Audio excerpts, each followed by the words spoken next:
سورۃ النمل میں ایک خبیث جن کا ذکر ہے جس نے تخت بلقیس لانے کا دعویٰ کیا تھا. کیا وہ جن تھا یا کوئی اور مخلوق؟ استغفر اللہ تو بولی یہ اعلیٰ حضرت نے گستاخی کی ہوئی ہے. خبیث جن لکھا ہے اسے. اے تسی ترجمہ پڑھا ہے اعلیٰ حضرت دا. خبیث جن نہیں تھا وہ. یہ خبیث انہوں نے ترجمہ کیا ہے. وہاں عفریت کا ذکر ہے. جن کو کہا جاتا ہے دیو ہیکل جن. عفریت وہ جن طاقتور. حضرت سلیمان علیہ السلام کے دربار میں آپ نے خبیث اور کافر جن بٹھائے ہوئے تھے یا صحابہ جن بٹھائے ہوئے تھے؟ تو یہ تو اعلیٰ حضرت نے سیدھا سیدھا صحابہ کی توہین کی ہے یہ ترجمہ کر کے. اعلیٰ حضرت کے ترجمے میں گستاخی کہ اعلیٰ حضرت رحمۃ اللہ علیہ نے سورہ نمل کی آیت نمبر 39 میں عفریت کا ترجمہ خبیث جن کہا ہے، تو موصوف نے اعلیٰ حضرت پر فتویٰ لگایا ہے کہ اعلیٰ حضرت نے حضرت سلیمان علیہ السلام کے صحابی جن کو خبیث جن کہا ہے. عفریت اعلیٰ حضرت نے کہا کہ خبیث جن تو یہ صحابی تھے. بھئی آپ کو کیسے پتہ لگا صحابی؟ کہتے ہاں جی حضرت سلیمان علیہ السلام کیا خبیث جن اپنے پاس بٹھائیں گے؟ بھائی جن تھے. پہلے تو آپ یہ ثابت کریں کہ وہ حضرت سلیمان علیہ السلام کے صحابی تھے. دوسری بات یہ کہ عفریت کا معنی کیا ہے. دو باتیں آپ نے یاد رکھنی ہے. پہلے یہ بات یاد رکھیں کہ عفریت کسے کہتے ہیں، اس کے بعد پھر یہ ثابت کریں کہ عفریت جو تھا وہ صحابی تھا. پھر یہ کیا ہوگی؟ گستاخی ہوگی. عفریت کا معنی آپ دیکھ لیں، آپ گوگل پہ چلے جائیں، گوگل پہ عربی میں عفریت لکھیں، آپ کو معلوم ہو جائے گا کہ خبیث جن عفریت کا معنی ہی خبیث جن ہے. اس کے بعد آپ لغات دیکھیں. المنجد جو عربی سے اردو اس میں دیکھیں، عفریت عین فارا، عفریت سخت خبیث جن کو عفریت کہتے ہیں. مصباح اللغات عربی سے اردو بڑی مشہور یہ لغت، اس کو اٹھا کے دیکھیں کیا لکھا ہے؟ عفریت سخت خبیث جن. اور قرآن پاک کی جو لغت ہے عربی، اس میں خاص امام راغب اصفہانی رحمۃ اللہ علیہ کی لغت بڑی مشہور ہے. جتنے بھی مفسرین امام راغب اصفہانی رحمۃ اللہ علیہ کی کتاب المفردات سے لغت لیتے ہیں قرآن کی. اس میں کیا ہے؟ امام راغب اصفہانی نے کہا کہ جنات سے عفریت اس کو کہتے ہیں جو موذی اور خبیث ہو، بہت بدکار ہو، اسے عفریت کہتے ہیں. اعلیٰ حضرت رحمۃ اللہ علیہ جو ترجمہ کیا ہے وہ لغوی حساب سے بالکل فٹ بیٹھتا ہے. اور آپ صلی اللہ تعالیٰ علیہ وآلہ وسلم کی حدیث میں بھی عفریت کا ذکر ہے. مرزا جی آپ کہتے ہیں بخاری مسلم، آپ پڑھ کے تو دیکھیں بخاری مسلم میں روایات نبی صلی اللہ تعالیٰ علیہ وآلہ وسلم فرماتے ہیں کہ رات کو ایک سرکش جن نے مجھے نماز میں خلل ڈالنے کی کوشش کی. بخاری پڑھ لیں، 461 نمبر بخاری ہے. آپ صلی اللہ تعالیٰ علیہ وآلہ وسلم فرماتے ہیں کہ گزشتہ رات ایک سرکش جن مجھ پر حملہ آور ہوا. سرکش جن لفظ کیا ہے؟ ان عفریتن من الجن، جنوں میں سے سرکش. تو عفریت کو سرکش کہا گیا ہے، لغات میں خبیث کہا گیا ہے. تو یہ بخاری میں 461 نمبر روایت ہے، اور 3423 نمبر روایت ہے، اور 4808 نمبر روایت ہے. ساری روایتوں میں عفریت کا ذکر ہے، سرکش جن. اور اسی حدیث 3423 کی شرح کرتے ہوئے امام ابن حجر عسقلانی رحمۃ اللہ علیہ فرماتے ہیں کہ عفریت وہ اجنبی خبیث جن کا ذکر امام ابن حجر عسقلانی رحمۃ اللہ علیہ کیا ہے. تو امام راغب اصفہانی، ابن حجر عسقلانی المفردات میں، مصباح اللغات میں، المنجد میں، نبی علیہ السلام کے فرمان میں موجود ہے کہ یہ سرکش عفریت کہتے ہیں سرکش جن کو. تو یہ جو جن تھا یہ سرکش تھا، خبیث جن تھا. یہ حدیث سے ثابت ہے. یہ کیسی جہالت پھیلا رہا ہے کہ حضرت سلیمان علیہ السلام کے پاس بیٹھ کے وہ خبیث جن کیسے ہو سکتا ہے؟ حضرت سلیمان علیہ السلام اسے خبیث کیسے کہتے ہیں؟ وہ امین بھی اپنے آپ کو کہہ رہا. بھی اللہ تبارک و تعالیٰ نے حضرت سلیمان علیہ السلام کو یہ طاقت عطا فرمائی تھی. سلیمان علیہ السلام کے لیے ہواؤں کو مسخر فرمایا تھا، جنوں کو مسخر فرمایا تھا. تو حضرت سلیمان علیہ السلام کا کام کرتے تھے. آپ پڑھ کے دیکھیں، سورہ 7 پڑھ کے دیکھیں. اللہ تبارک و تعالیٰ نے اپنے محبوب حضرت سلیمان علیہ السلام کے لیے کیا فرمایا؟ فَسَخَّرْنَا لَهُ الرِّيحَ، ہم نے ان کے لیے ہواؤں کو مسخر کیا، تجری بِأَمْرِی، ان کے حکم سے وہ چل رہی تھیں. رخان حیث اصاب، بڑی نرمی سے جہاں آپ جانا چاہتے تھے. والشیاطین کل بناء وغواص، اور شیطان جن بھی جو عمارتیں بناتے تھے اور ڈبکیاں لگاتے تھے، پانی معلوم کرتے تھے کہ یہ میٹھا ہے کہ یہ کڑوا ہے۔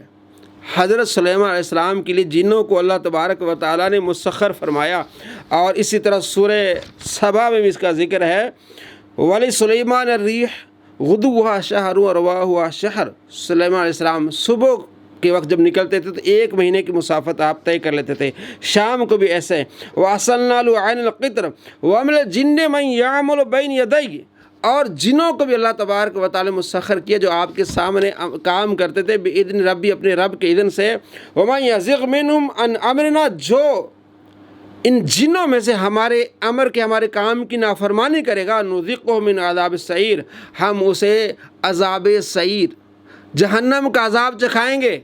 تو صحابی تھے جن کو اللہ تبارک و تعالیٰ فرماتے ہیں ہم کو جہنم کا عذاب چکھائیں گے۔ اور حضرت سلیمان علیہ السلام نے جنوں کو حکم دیا کہ تم یہ بیت المقدس بناؤ، تو حضرت سلیمان علیہ السلام شیشے میں کھڑے ہوئے، وہ بیت المقدس بنا رہے تھے۔ حضرت سلیمان علیہ السلام پر اللہ تبارک و تعالیٰ نے موت طاری کر دی۔ سورہ سبا میں ہے کہ فلما قضینا علیہ الموت، ہم نے موت کا فیصلہ کر دیا، موت طاری کر دی حضرت سلیمان علیہ السلام پر۔ ما دلہم علی موت الا دابۃ الارض، ایک دیمک کو پتہ چلا اور کسی کو نہیں، اور پورا سال حضرت سلیمان علیہ السلام لاٹھی کے سہارے کھڑے رہے۔ تاکلوا من ساتا، تو ایک دیمک نے اس لاٹھی کو کھایا، پھر آپ نیچے آئے۔ فلما خر، جب آپ نیچے آئے، تبینت الجن، اب جنوں کو معلوم ہوا، اللہ کانوا یعلمون الغیب ما لبثوا فی العذاب المہین، کہ لگے کاش کہ ہمیں غیب کے علم ہوتا، ہم اس ذلت والے کام میں نہ ہوتے۔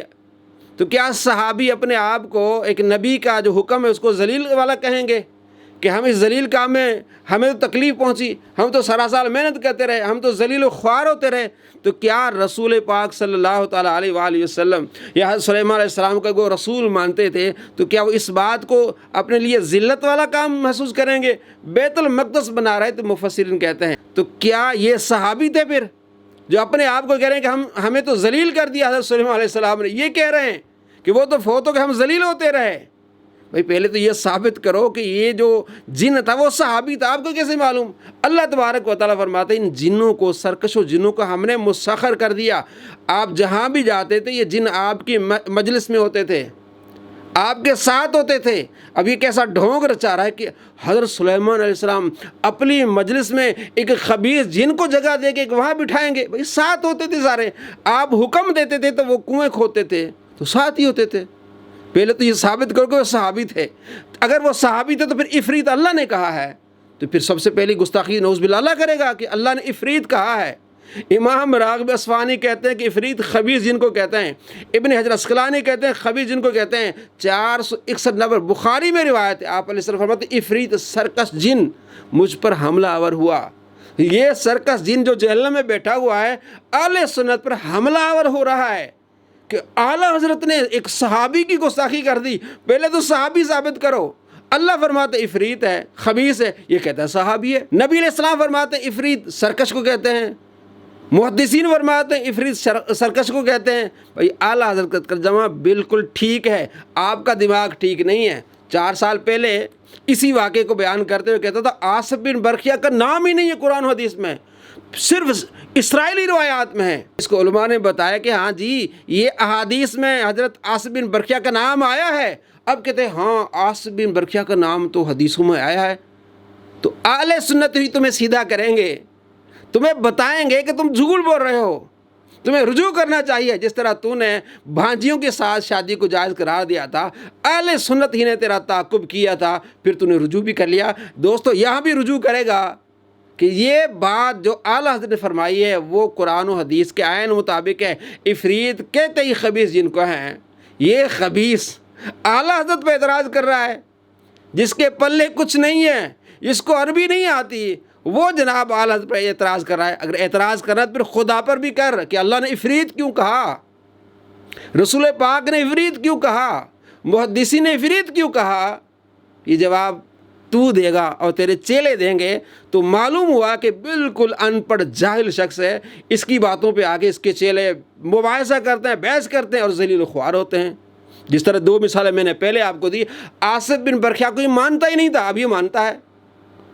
بھانجیوں اور بھتیجوں کی شادیوں کو اس نے جائز قرار دے دیا تھا، اب مانتا ہے، اسی طرح یہ بھی مانے گا۔ اس لیے اس کی بات کو سیریس نہ لیں، یہ خود بڑا خبیث ہے، یہ اس لیے یہ باتیں اٹھاتا ہے کہ اس نے جو نبی علیہ السلام کو چھوکرا کہا تھا، ساری دنیا نے اس پر تھو تھو کی ہے کہ تجھے جب چھوکرا کہا گیا تو کہتا ہے بازاری زبان ہے، اور تو نے وہی لفظ نبی علیہ السلام کے لیے بولے بازاری والے، تو اب کہتا نہیں یہ انڈیا پاکستان میں بولے جاتے ہیں، چبلے مارتے ہیں۔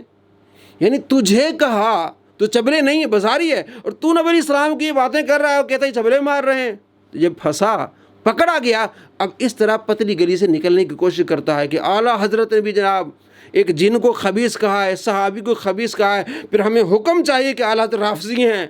لا حول ولا قوت الا باللہ، رافضی تو ہے، تو صحابہ کا دشمن ہے، تو نبی علیہ السلام کا گستاخ ہے۔ اعلیٰ حضرت تو عاشق رسول تھے، صحابہ کے محب تھے، الحمدللہ اہل سنت بھی نبی علیہ السلام کے محب ہیں اور صحابہ کے باادب اور صحابہ کے غلام ہیں۔ السلام علیکم ورحمۃ اللہ وبرکاتہ۔